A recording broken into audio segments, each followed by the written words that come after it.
Ration card থকা মহিলাসকলে পাব 11,000 টকা। এই টকাটো পোৱাৰ বাবে এটা এপ্লাই কৰিব লাগিব।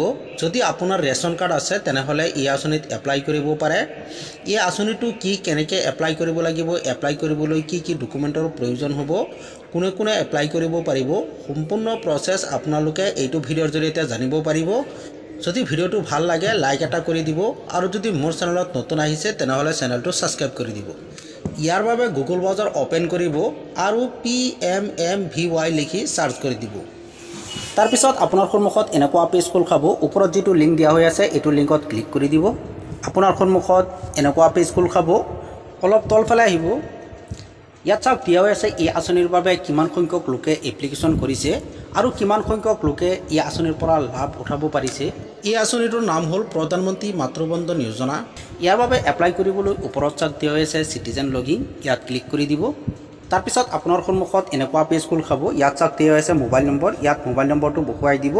তাৰ পিছত তলত চাওক দিয়া হৈ আছে ভেৰিফাই, ইয়াত ক্লিক কৰি দিব।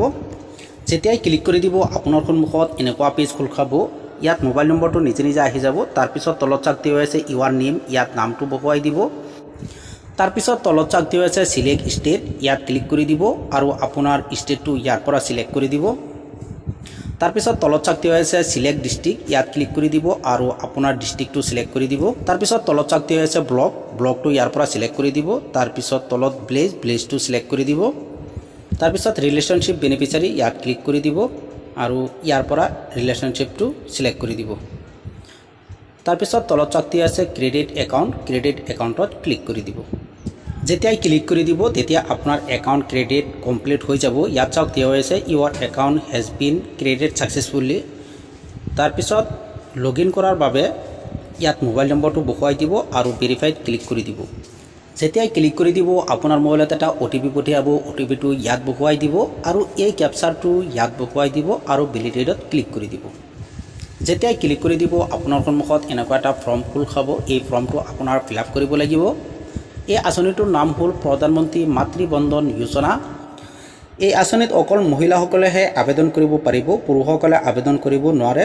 গৰ্ভৱতী মহিলাসকলে এপ্লাই কৰিলে 5,000 টকা পাব আৰু দ্বিতীয়বাৰ ছোৱালী সন্তানৰ মাকে এপ্লাই কৰিলে 6,000 টকা পাব।